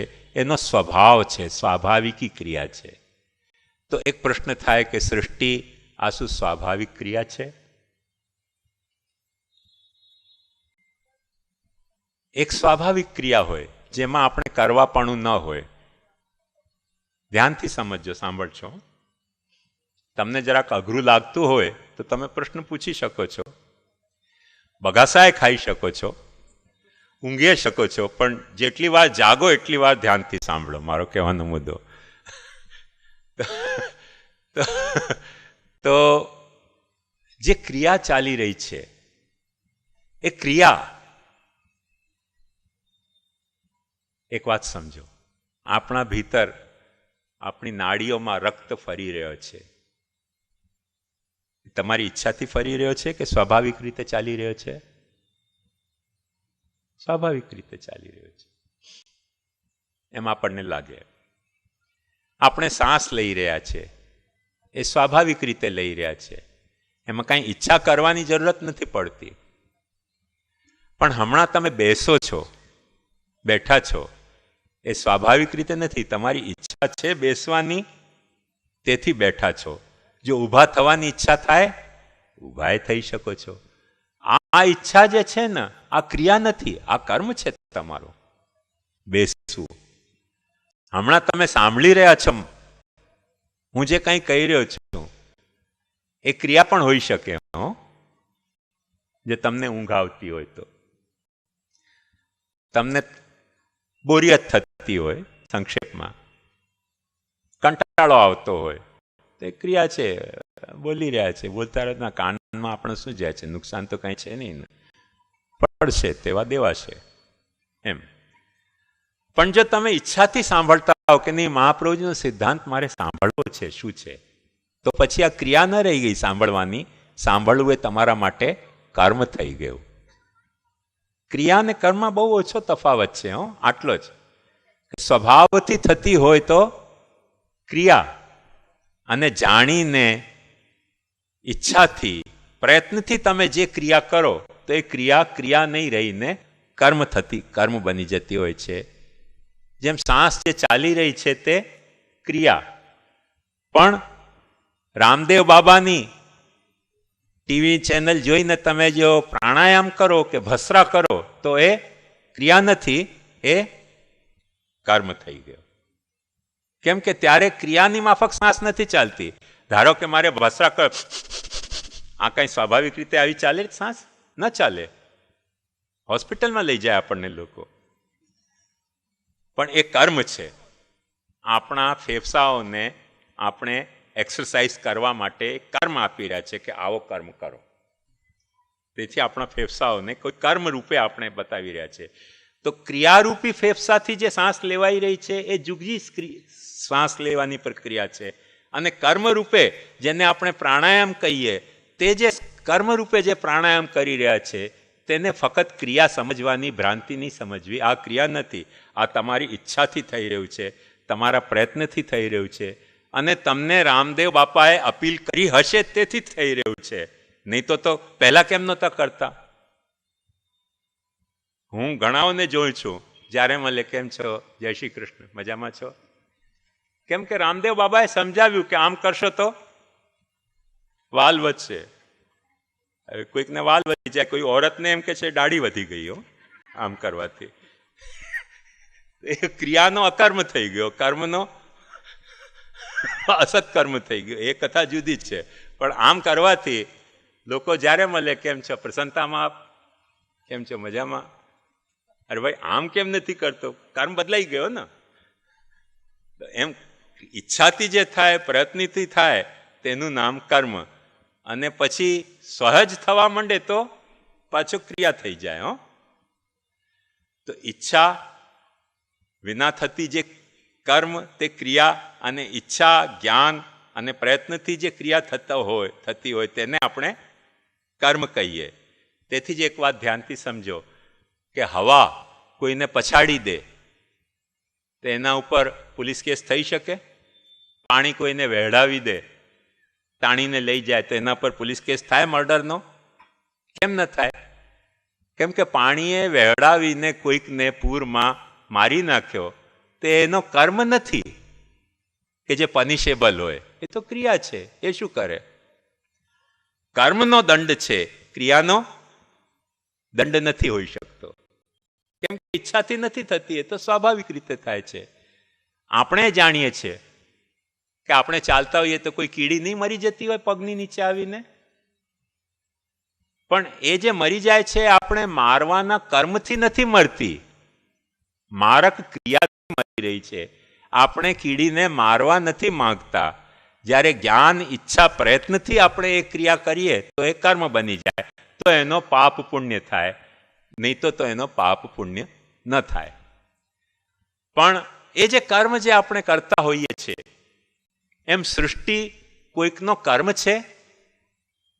જો આપણે એમ કબૂલ કરીએ કે સૃષ્ટિની આ જે પ્રક્રિયા એ કોઈકનો કર્મ છે, એટલે આ કર્મ કરનારને આપણમાં 3 ગુણો માનવા પડશે કે એને સૃષ્ટિને પેદા કરવાનું જ્ઞાન હતું, એને સૃષ્ટિને પેદા કરવાની ઈચ્છા હતી, અને એને સૃષ્ટિને પેદા કરવાના પ્રયત્ન કર્યા, તેથી આ સૃષ્ટિ પેદા થઈ. જેમ આપણે પ્રાણાયામ કરીએ છીએ તે મુજબ સૃષ્ટિ એવી પણ હોઈ શકે છે. એક ન્યાય સૃજન, સૃષ્ટિ એક વ્યવહાર પણ હોઈ શકે છે. હવે જેવી રીતે મેં તમને બતાવ્યું કે સૃષ્ટિને ક્રિયા જે આપણે માનીએ, તો જે અનિશ્વરવાદીઓ સૃષ્ટિની સર્જનને ક્રિયા માને છે, તેમ કેટલાક નૈયાયિકો, વૈશેષિકો એવા ચિંતકો છે, એ સૃષ્ટિને ક્રિયા નથી માનતા, સૃષ્ટિને કર્મ માને છે. ક્ષિત્યંકુરાદિકં કર્તૃજન્યમ જ્ઞાનેચ્છા પ્રયત્નજન્યમ, તેથી એને કર્મ માને છે. અને એ કર્મ માને છે, પણ કેટલાક લોકો પાછા કર્મે નથી માનતા. શા માટે કર્મ નથી માનતા? કેમ કે કર્મ જે પણ કરવાનું હોય તેમાં જ્ઞાન, ઈચ્છા અને પ્રયત્ન હોવો જોઈએ. તો જેને આ ઈચ્છા થઈ સૃષ્ટિને નિર્માણ કરવાની, એ ઈચ્છામાં એને ખામી શું હતી કે જેથી સૃષ્ટિની ઈચ્છા કરવાની એને ઈચ્છા થઈ? એ ખામી એને કર્તામાં આપણને માનવી પડશે. મને જેમ ખીચડી રાંધવાની ઈચ્છા થાય તો ખીચડી રાંધવું એ ક્રિયા ન કહેવાય, કર્મ કહેવાય. ખ્યાલમાં આવ્યું ને? પણ ખીચડી રાંધવાનું કર્મ હું શા માટે કરું? કેમ કે મારે ખાવું છે, જમવું છે, તેથી. તો જમ્યા વિના મારામાં કંઈક ઉણપ છે, કંઈક મને આવશ્યકતા છે. એવી આવશ્યકતા એને શું હતી સૃષ્ટિની, એ બતાવવા જતાં પરમાત્મામાં કંઈક ખોટ આવશે. તેથી લોકો કહે છે કે ના ના, એવું ન હોઈ શકે. તો પછી સૃષ્ટિની પ્રક્રિયા કેવી રીતે થઈ? તો એનો એક ખુલાસો આપે છે કે અચ્છા એમ કરો કે ત્યારે સૃષ્ટિ કર્મ નથી, પણ સૃષ્ટિ એક વ્યવહાર છે. વ્યવહાર અને કર્મમાં શું ફરક? ધ્યાનથી સમજો. હું મારા જ્ઞાન, મારા ઈચ્છા, મારા પ્રયત્નથી જે ક્રિયા કરું તે કર્મ, પણ કોઈકની સાથે આપલેમાં એ કરું તો એ વ્યવહાર થઈ ગયો. દાખલા તરીકે વિવાહમાં આપણે કોઈકને જઈને ગિફ્ટ આપીએ. શા માટે ગિફ્ટ આપીએ? આપણી દીકરીના મેરેજમાં પણ એ આવ્યા હતા અને 500 રૂપિયાનો કવર આપ્યો હતો, તો આપણે 500 રૂપિયાનો કવર આપવો જોઈએ. એ શું થયો? કર્મ નથી થયો, એ વ્યવહાર થઈ ગયો. કેમ કે તમે એનો વિચાર કરી રહ્યા છો કે એણે શું કર્યું, અને તેના મુજબ તમે પણ તમારો કર્મ કરી રહ્યા છો. તો બીજાના વિચારે જે તમે કર્મ કરો છો, એ પછી તમને એણે મને ગાળો આપી તો હું એને ગાળો આપીશ, એ શું છે? કર્મ નથી, વ્યવહાર છે. વ્યવહાર જેમ ક્રિયા સત્ક્રિયા અસત્ક્રિયા હોય, કર્મ જેમ સત્કર્મ કે અસત્કર્મ હોય, તેમ વ્યવહાર પણ સદવ્યવહાર કે અસદવ્યવહાર હોઈ શકે. આ બધા વ્યવહારોના પ્રભેદ છે. એમ સૃષ્ટિ ભગવાને કોઈકના સાથે વ્યવહાર માટે ઉત્પન્ન કરી, એવા મતો છે દુનિયામાં. અને એ વ્યવહાર માટે શા માટે ઉત્પન્ન કરી?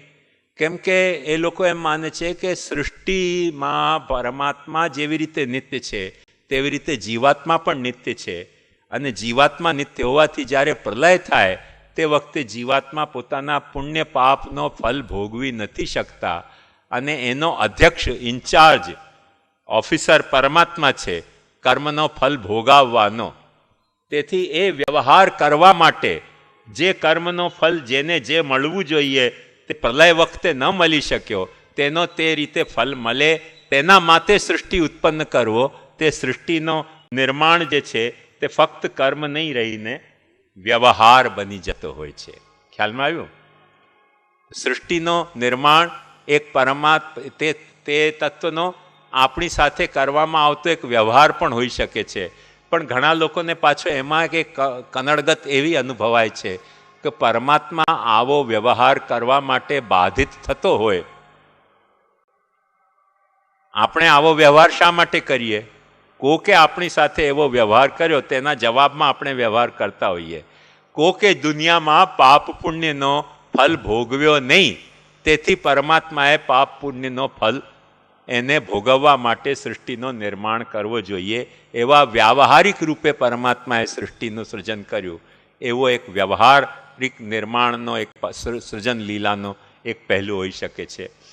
પણ તે વ્યવહારમાં પરમાત્મા શા માટે ઇન્વોલ્વ થાય છે? એક સામાન્ય વાત સમજો કે આજે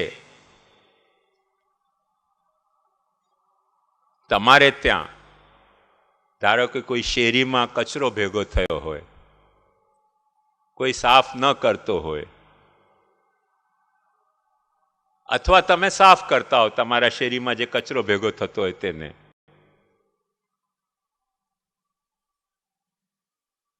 એની કાળજી દિલ્હીનો પ્રેસિડેન્ટ કે પ્રાઇમ મિનિસ્ટર લેશે ક્યારેક? એની કાળજીનો દિલ્હીનો જે પ્રાઇમ મિનિસ્ટર ન લેતો હોય, અમદાવાદનો ગાંધીનગરનો ચીફ મિનિસ્ટર ન લેતો હોય, તો જે અનંત કોટી બ્રહ્માંડનો નાયક કોણે જીવે શું કામ કર્યા અને શું ન કર્યા એની ખોટી ભાંજગડમાં પડે છે શા માટે? તને ધંધો છે કે નહીં? કંઈ એવો એક પ્રશ્ન ઉભો થાય કે નહીં? એક ગીત હતું ને, બડાઈ સીઆઈડી है नीली छतरी वाला हर चाबी की हर ताला की चाबी रखे हर चाबी का ताला. એ નીલી છત્રી વાળાને પણ આવો કોઈ ધંધો છે કે નહીં? કે ફક્ત આપણે જ જોવાનું, જાસૂસી જ કરતો રહે છે કે કોણે કાળા ધોલા શું કર્યા? આટલો બધો તને અમારા કાળા ધોલામાં ઇન્ટરેસ્ટ શા માટે આવ્યો? એટલે તને પણ કંઈ કાળું ધોલું ગમતું હોવું જોઈએ ને, નહીં તો આપણે કઈ ફિલ્મ જોવા જોઈએ?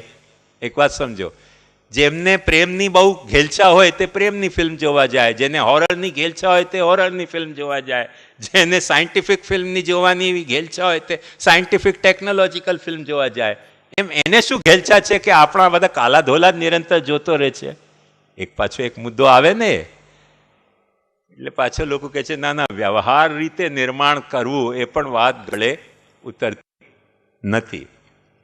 એટલે એક પાછો બીજો એક નિર્માણનો એક વિકલ્પ એવી રીતે જાગી શકે કે ઓલ રાઈટ, ભગવાને સૃષ્ટિને વ્યવહાર રૂપે નિર્માણ નથી કરી, જીવો સાથેના વ્યવહાર રૂપે, પણ ભગવાને સૃષ્ટિ કોઈક પોતાના ધર્મ રૂપે નિર્વાહ કરી છે. વ્યવહાર, જ્યારે વ્યવહાર શું છે કે તમે તમારા સુખ દુઃખના સરવાળો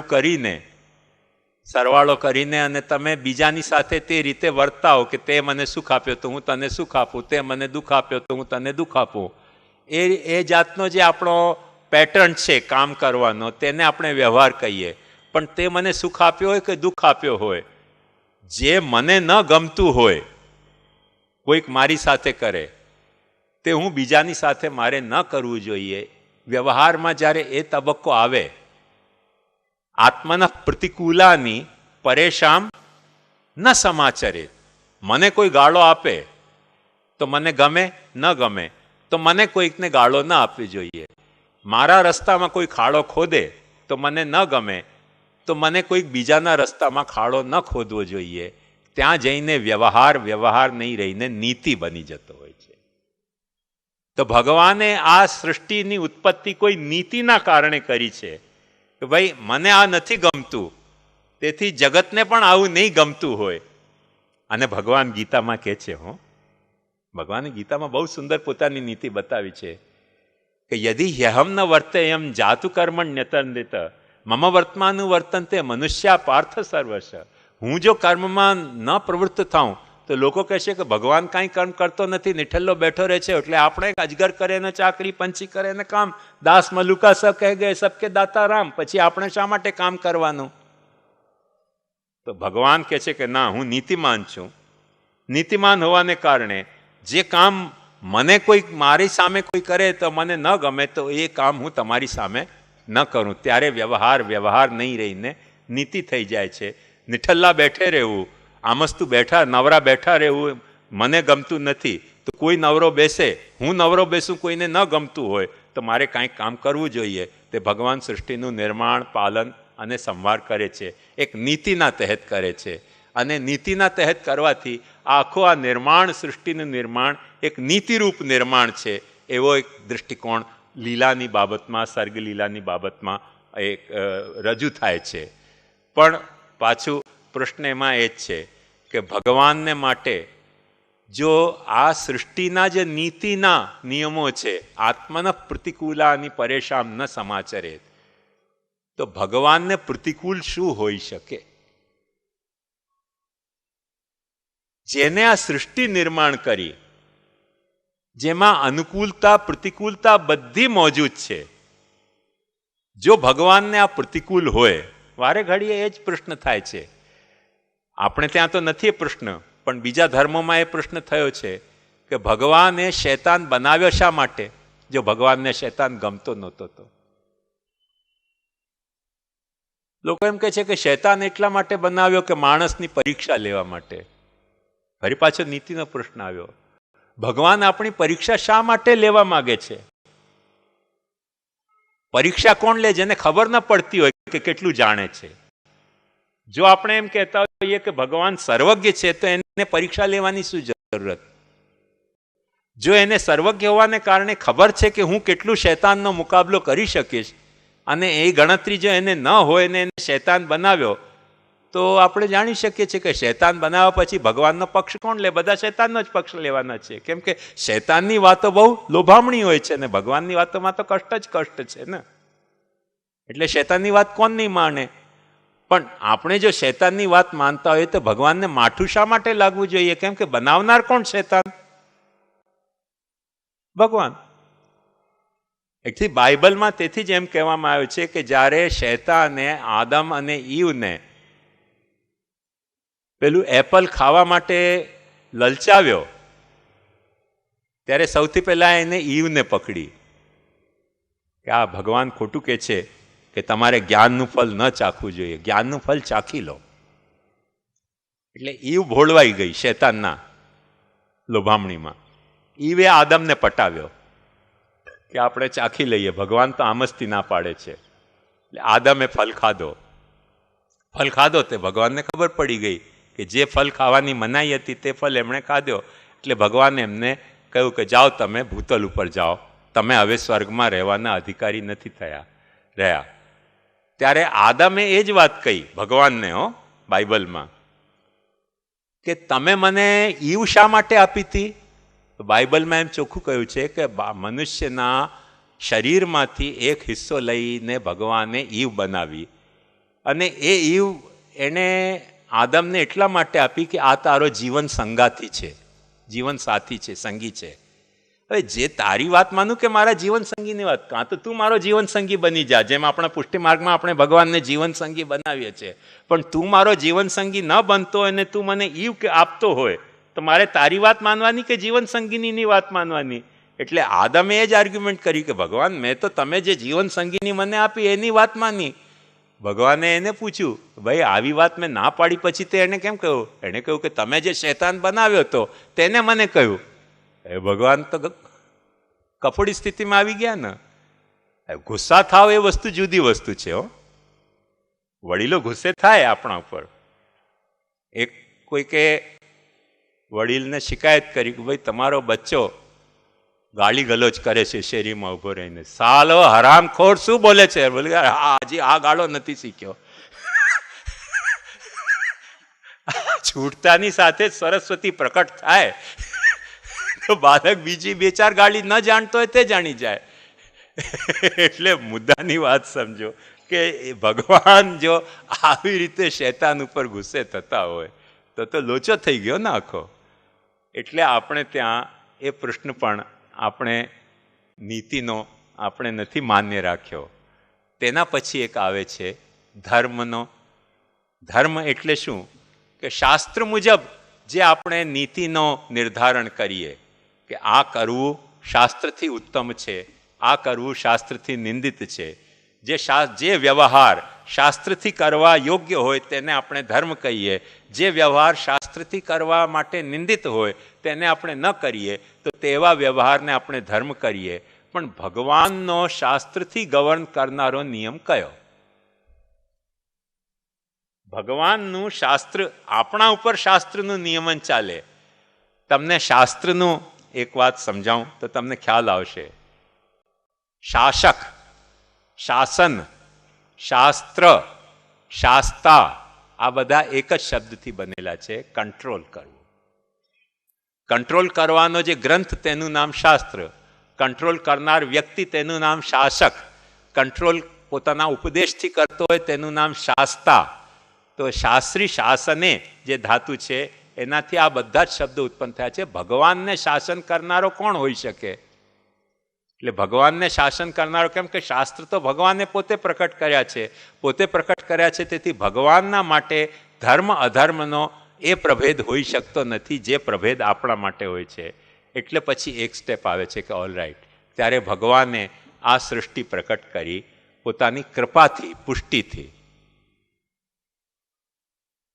જેનો કોરસ્પોન્ડિંગ આપણે ત્યાં ભક્તિ છે. ભગવાન જો આપણા ઉપર પુષ્ટિ કરે, મેં તમને સમજાવ્યું, તો આપણે ભગવાનની ભક્તિ કરીએ.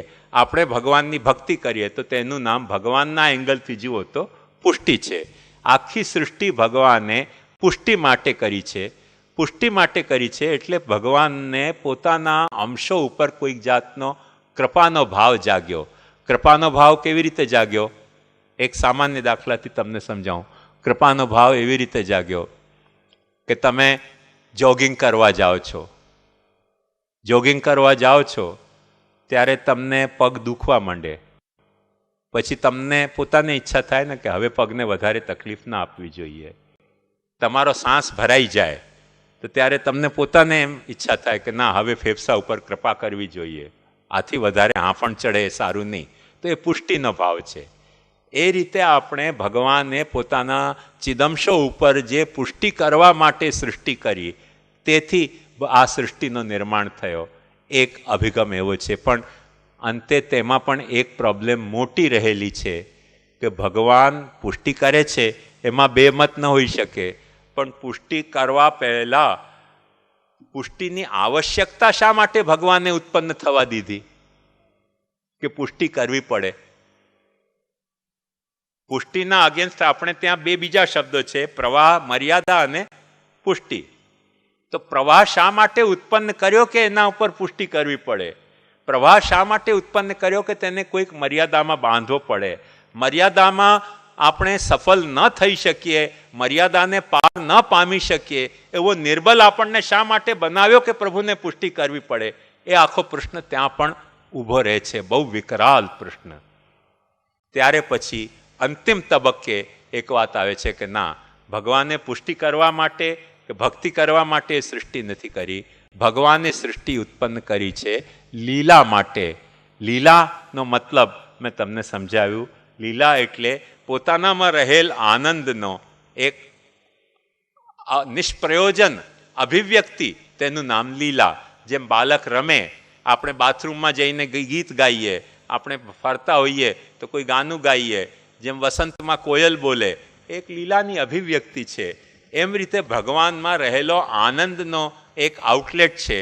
જેમ સરોવર ભરાય ને છલકી જાય એવી રીતે આ ભગવાનમાં રહેલો આનંદનો સાગર છલકાઈને સૃષ્ટિ થયો છે. એ આખી એક લીલાની દૃષ્ટિ છે અને એ લીલાની દૃષ્ટિથી આ સૃષ્ટિનું નિર્માણ થયું છે. તેથી ભાગવત સર્જનની નિર્માણની લીલાને કૃતિ નથી માનત, કર્મ ક્રિયા નથી માનતી, કર્મ નથી માનતો, વ્યવહાર નથી માનતો, નીતિ નથી માનતો, ભાગવત પુરાણ ધર્મ નથી માનતો, પુષ્ટિ કે ભક્તિ પણ નથી માનતો. સૃષ્ટિની આ પ્રક્રિયાને ભાગવત એમ કહે છે કે ભગવાનની લીલા છે.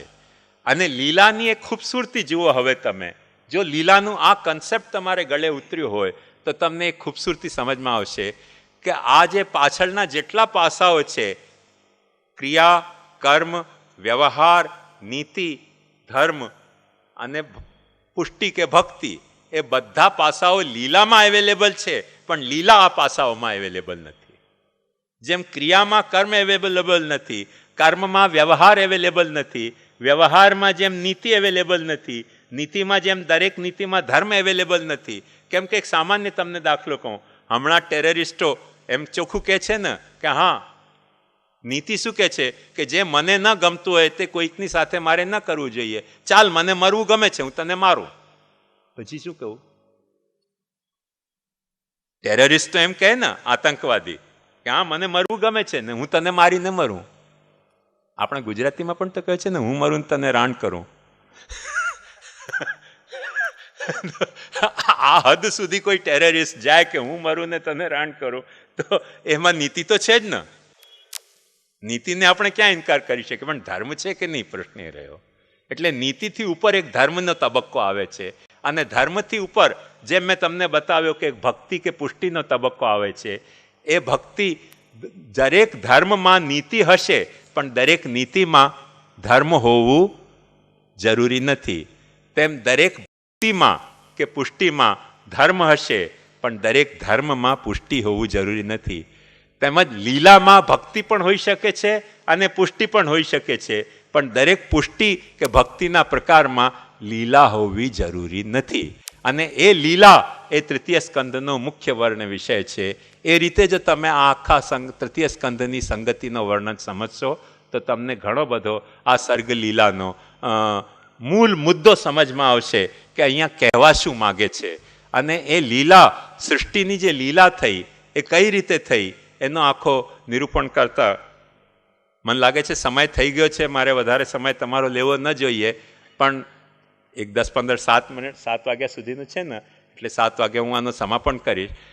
એમાં એક તમને એક ઓર વાત જણાવી દઉં કે આ જે લીલા છે, આ લીલામાં ભગવાનના સચ્ચિદ આનંદના બધા જ પાસાઓ ખીલે છે. આમાં એના પરમાત્મા હોવાના પાસા ખીલે છે, એમાં એના ભગવાનના હોવાના પાસા ખીલે છે, એમાં એના શ્રી કૃષ્ણ હોવાના પાસાઓ ખીલે છે, અને એમાં તમારા ઘરમાં બિરાજતા ઠાકુરજી પણ એક તમારી સાથે લીલા કરવા માટે તમારા ઘરમાં બિરાજી રહ્યો છે. એ પાસો પણ એમાં ખીલી રહ્યો છે. ત્યાં સુધી લીલાની રેન્જ છે. એટલે લીલાના રેન્જની જે વ્યાપકતાનો જે તમે વિચાર કરશો ને તો તમને ખ્યાલ આવશે કે ભાગવતકાર શા માટે સૃષ્ટિની ઉત્પત્તિની પ્રક્રિયામાં કૃતિ, કર્મ, વ્યવહાર, નીતિ, ધર્મ કે ભક્તિ કે પુષ્ટિ ન જોઈને લીલા તરીકે જુએ છે. કેમ કે લીલા એક એવો તત્વ છે કે જેમાં દરેક પાસાને આવરી શકાય છે. બીજા બધા પાસાઓ ના જે પરિમાણો છે, ઓછા પરિમાણો છે, ટૂંકા પરિમાણો છે, એમાં બધા પાસાઓને આવરી નથી શકાતા. અને લીલા એક એવો પાસો છે કે જેમાં દરેક પાસાને આવરી શકાય છે. અને તે કયા હદ સુધી, એનો એક સામાન્ય, આ તમે આજે પારાયણ કર્યું હશે તો આ પારાયણમાં એ જ આખો પ્રશ્ન તમે વાંચ્યો હશે, અને નહીં વાંચ્યો હોય તો કાલે વાંચી લેજો ધ્યાનથી, કે ભગવાનને જન્મ લેવાની આવશ્યકતા શું હોય? એ તો અજ છે. જન્મ કોણ લે? જે ન જન્મ્યો હોય, જે અનાદિ અનંત અખંડ સિદ્ધ છે, એને જન્મ લેવાની શું? જન્મી ગયો હોય તેને જન્મ લેવાની જરૂરત શું હોય? અજને. અજને જન્મ લેવા, જન્મની ક્રિયા કરવાની જરૂરત ન હોય. કોઈ કર્મ બંધનથી જન્મ ન લે, કોઈ વ્યવહારના કારણે જન્મ ન લે, કોઈક નીતિથી જન્મ ન લે, કોઈ ધર્મને કારણે જન્મ ન લે, પણ લીલયા તો જન્મ લઈ શકે ને. અજને. જે આત્મારામ છે, જે આત્મરમણ કરનારો પરમાત્મા છે, એને કોઈ રાગ કે દ્વેષ નથી હોતો. પછી મહાભારત કેમ કરે? ઘણા લોકો કહે છે કે મહાભારત કર્યો એટલે 60,000 વર્ષ નરકમાં થઈ ગઈ. પણ ભગવાન આપણો સર્વવ્યાપી છે. સર્વવ્યાપી હોવાથી કહેનારાઓમાં પણ રમી રહ્યો છે. અને જો એ નરકમાં હોય તો એમના ભીતર એક નરક આવી ગઈ. અને આપણે જાણી શકીએ છીએ વિરાટ તત્વ ધ્યાનમાં દ્વિતીય સ્કંદમાં જુઓ કે ભગવાનના પૃષ્ઠમાં નરક પણ છે. ભગવાનના મુખારવિંદ ઉપર અગ્નિ છે, વાયુ છે, તેજ છે, બધા જ ઇન્દ્રદેવો છે. તેમ ભગવાનના પૃષ્ઠમાં નરક પણ છે. કેમ કે જે સર્વવ્યાપી હોય એમાંથી કોઈ ખૂણો તો બાકી રહી ન શકે ને. જે સર્વવ્યાપી છે એમાં સર્વવ્યાપ્ત રહેલો હોય. જે સર્વવ્યાપી છે એમાં એ સર્વમાં વ્યાપીને રહેતો હોય તો એમાં કોઈ બાકી તો રહી ન શકે. બાકી જ્યારે ન રહી શકે ત્યારે એમાં કોઈક જાતની ન્યૂનતા તો હોઈ શકે નહીં. અને જ્યારે ન્યૂનતા ન હોઈ શકે ત્યારે ભગવાન જે કાંઈ કરી રહ્યા છે તે લીલા કરી રહ્યા છે. એ આ જે મહાભારત પણ કર્યો છે તો લીલા કરી છે. જે મુક્તિ આપી છે તે પણ લીલા જ કરી છે. એટલે તે અહીંયા જ આગળ આવશે આ તૃતીય સ્કંદમાં જ કે અહો બકીયમ સ્તનકાલકૂટમ જિઘાંસયા પાય યદપ્ય સાધ્વી લેવે ગતિમ ધાતૃચિતામ તતોન્યમ કંવા દયાલુમ શરણમ વ્રજેમ. એને દયા પણ એની એક લીલા છે અને રોષ પણ એની એક લીલા છે. મારવું પણ એની એક લીલા છે, તારવું પણ એક લીલા છે, ઉત્પન્ન થવું પણ એની એક લીલા છે, સ્થિત થવું પણ એની લીલા છે, અને ઉપસંહાર કરવું પણ એની એક લીલા છે. એ કોઈને નથી મારતો, પોતે જગત રૂપે ઉત્પન્ન થઈ રહ્યો છે, પોતે જગત રૂપે સ્થિત થઈ રહ્યો છે અને પોતે જગત રૂપે લીન થઈ રહ્યો છે. હિંસા કોણ કરે? કે જ્યાં કોઈ બીજો વ્યક્તિ હોય ત્યાં હિંસાનો પ્રશ્ન હોય. બ્રહ્મ, પરમાત્મા, ભગવાન, શ્રી કૃષ્ણ સુધીની જ આપણે જો યાત્રા કરી હોય તો આપણને ખબર પડશે કે ભગવાન માટે પરસ્વ જેવું કંઈ પ્રભેદ હોઈ શકે નહીં. પરસ્વ માટે, બ્રહ્મ માટે પરસ્વનો ભેદ હોઈ શકે નહીં. ત્યારે બ્રહ્મ કોઈકની સાથે પણ કોઈ પણ જાતની લીલા કરતો હોય તેમાં એક વાત સમજો, એક આખો સર્કલ છે. જેમ બારના કાંટાથી ઘડિયાળનો શરૂ થાય અને બંને કાંટાઓ પાછા બારમાં ભેગા થાય તો એક આખો આવર્તન પૂરો થાય. એમ ક્રિયાના લેવલ ઉપર જ્યાં કાંઈ પણ ગુણદોષ નથી, તટસ્થતા છે, તેવી તટસ્થતા પાછી આનંદમાં પ્રકટ થતી હોય છે. તે તટસ્થતા વચ્ચે ખોવાઈ જતી હોય છે. ક્રિયામાં તટસ્થતા છે. હવા કોઈકને મારે તો એને અપરાધ નથી, હવા કોઈકને તારે તો કોઈને અપરાધ નથી. એક વખતે સમજો કે બહુ જોરથી હવા ચાલતી હોય અને તમે દરિયાના કાંઠે ઊભા હો, હવા ઉપાડીને તમને કાંઠે ફેંકી દે તો એણે તાર્યા. કાંઠે ઊભા હો, હવા ઉપાડીને તમને દરિયામાં ફેંકી દે તો એને તો માર્યા. પણ એ મારે કે તારે હવા, એમાં હવાને કંઈ ગુણદોષ કે પાપ પુણ્ય નથી. એવી રીતે લીલામાં પણ મારવા તારવાનો અપરાધ નથી. પણ ત્યાં પ્રશ્ન ક્રિયાનો નહીં રહીને ત્યાં પ્રશ્ન લીલાનો થઈ જાય છે. દાખલા તરીકે નાટકમાં પણ આપણે જોઈ શકીએ કે કોઈક નાટકનો એક પાત્ર બીજા પાત્રને મારે કે કોઈક બીજા પાત્રના પગે પડે. એ પ્રગટ પડવાથી એ કાંઈ ઓછો નથી થઈ જતો કે મારવાથી એ કાંઈ અપરાધી નથી થતો. એ તો એક લીલા છે.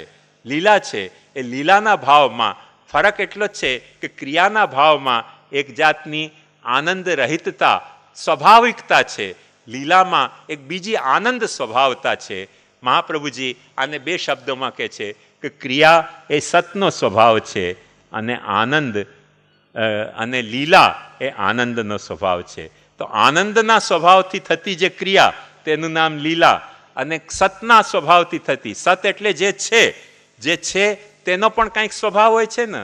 કે આ માઇક છે તો માઇકનો સ્વભાવ છે કે મારા સાઉન્ડને આ લાઉડ કરીને તમારી સુધી મોકલાવે છે.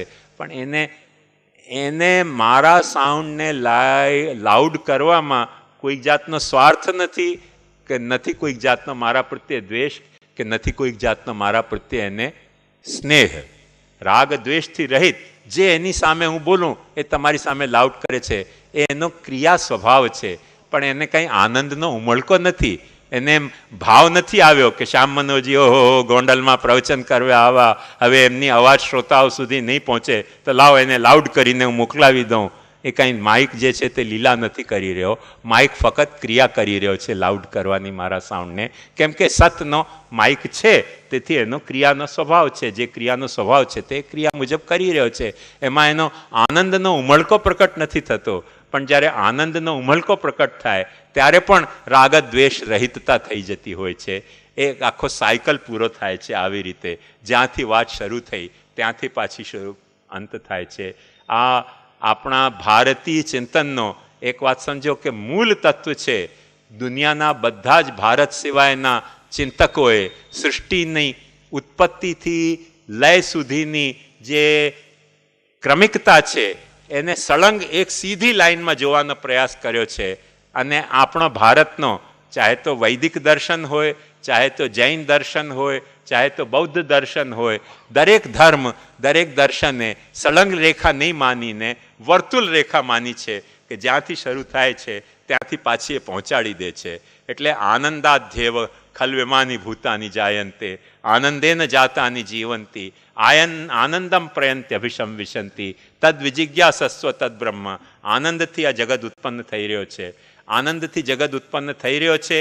એ આનંદમાંથી સત પ્રકટ થયો છે ચિદાનંદના તિરોભાવથી. એ આનંદમાંથી જીવ પ્રકટ થયા છે આનંદના તિરોભાવથી. એ જીવમાં ચિદંશમાં આ બધા કર્મ અને વ્યવહાર અને નીતિ અને ધર્મ અને ભક્તિ કે પુષ્ટિ પ્રકટ થાય છે. એ વચ્ચેનો જે અંશ છે તે ચિદંશનો અંશ છે. ક્રિયાનો જે અંશ છે તે સદનો અંશ છે. અને આ તરફ જે લીલાનો અંશ છેલ્લે આવ્યો એ પાછો આનંદનો અંશ છે. આ પરખ છે. હું તમને પરખ બતાવી રહ્યો છું, કથા નથી કરી રહ્યો. પરખ તમને બતાવી રહ્યું છું કે બ્રહ્મને પરખવું કેવી રીતે. દેખાઈ આ બધું રહ્યું છે આપણને, પણ એને પરખતા શીખો કે આ જે ક્રિયાઓ ચાલી રહી છે ઉત્પત્તિ સ્થિતિ લયની, એમાં તમે ક્રિયાએ તમને દેખાશે જોશો તો, અને જોવા માગશો તમને આનંદને જોવાની જો પરખ હશે તો તમને આનંદ પણ આમાં જણાશે કે આનંદાધ્યેવ ખલ્વ્યમાની ભૂતાની જાયંતે. આખી પરખ મેં તમને સમજાવી. અને આ પરખ આને પરખીને તમે જોશો તો આ સૃષ્ટિ જો આખી ભગવાનની જો લીલાની અભિવ્યક્તિ હોય તો તમારા ઘરમાં બિરાજતો ઠાકુર કેટલી મોટી લીલા કરી રહ્યો છે કે અખિલ બ્રહ્માંડનો નાયક અખિલ બ્રહ્માંડમાં વ્યાપ્ત થઈને છતાં પણ તમારા ઘરમાં શીકડીને આટલો નાનો બેડનીને બેસો છે. એ વિરાટ હોવા છતાં પણ વામન કરતા એ નાનો થઈ ગયો છે. એ 3 પગમાં જે આખા ત્રિભુવનને માપી શકે છે એ તમારે ત્યાં 2 ચરણારવિંદથી બિરાજીને ઢીચણ ચાલી રહ્યો છે. કેવી મજાની લીલા છે. આ આનંદ લીલાને માણો તો ભાગવત તમને માણવાની પરખ આપશે. આજના